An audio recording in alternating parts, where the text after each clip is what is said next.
I'm through with standing in line, the clubs I'll never get in. It's like the bottom of the ninth and I'm never gonna win this. Life hasn't turned out quite the way I want it to be. Tell me what you want. I want a brand new house on an episode of Cribs, and a bathroom I can play baseball in, and a king-size tub big enough for 10 plus me. So what you need? I'll need a credit card that's got no limit, and a big black chair with a bedroom in it. Gonna join the Mile High Club at 37,000. Sino yung mga nag-aapi sa inyo as mga pedicab driver? Pulis. Kasi nang una, sila ang nangingi sa amin ng kotong eh.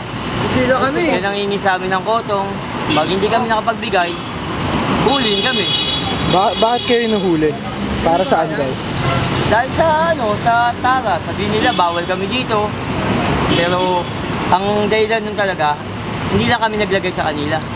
Hindi lang talaga kayo Oo, hindi lang kami nagbigay ng kung tawagin namin tara. Para sa pulisyon. So lahat kayo dito nun? Lahat kami. Pag hindi namin nabuo yun, tarang yun, lahat ng side ka dito, huliin. Lahat dito? Oo, lahat kami. Paano kayo hinuhuli? Una, uwarin nga kami, kukunin yung bangko namin. Siyempre, hindi kami makapagsakay ng pasero, walang bangko eh. Pangalawang balik nila, side ka na nga atake sa amin. Pag inatake side ka sa amin, tatali yan, bawat isa tatali. Pila yan. Pagdating doon, kaya kami maglalagay sa kanila. Bawat sa side ka naman, 200. 200? Oo.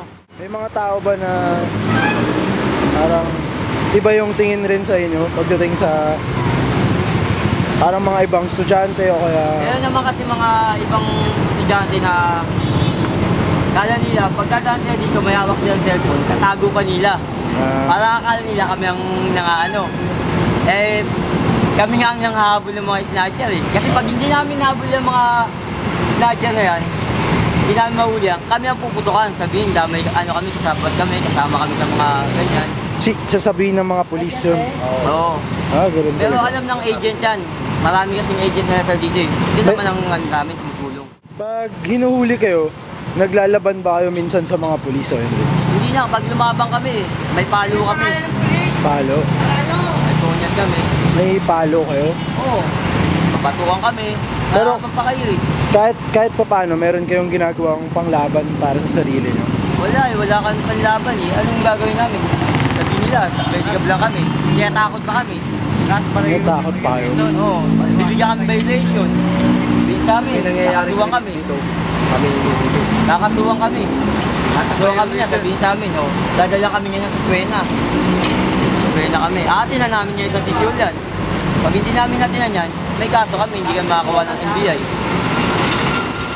As mga pedicab driver, meron pa kayong binabayaran talaga na parang fee? Oo, sa permit naman yun. Para sa permit na mag-pedicab? Permit naman ng sidecar yun. Sa pangin yun. Sa ano man yun, PTV. Ang mga pag inuwi kami naman ng mga yun, inuwi kami, lagay naman namin, Daloma. Iba naman yun. Iba naman yun, dadalhin kami ng Daloma. Kaya pabiling kami, kumuha kami permit o towing na lang. Ang towing 300. Ngayon papadyakin pa namin pabalik dito yun. Mula Laloma hanggang dito, papadyakin namin. May bayad pa kami. So ano sa tingin nyo yung dapat na mangyari or umiba para maging mas convenient yung pagiging pedicab driver? Kumbaga, bigyan na lang kami ng dito. Ang pesto, kumbaga, tanggalin na yung tara. Bigat eh.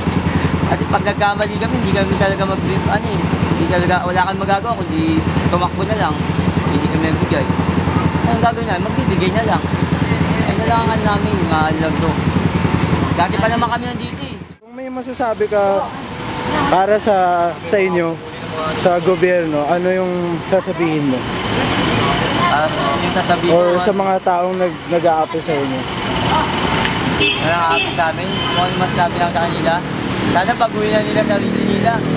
Parehas lang naman kami, nag-hanap buhay lang naman kami. Parehas naman ang hanap buhay namin eh. Hindi kami nagnanakaw.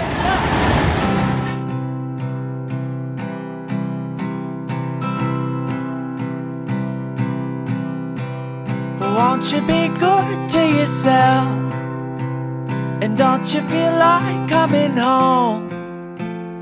It'll be good. It'll be like coming home. Blend all your days into weeks.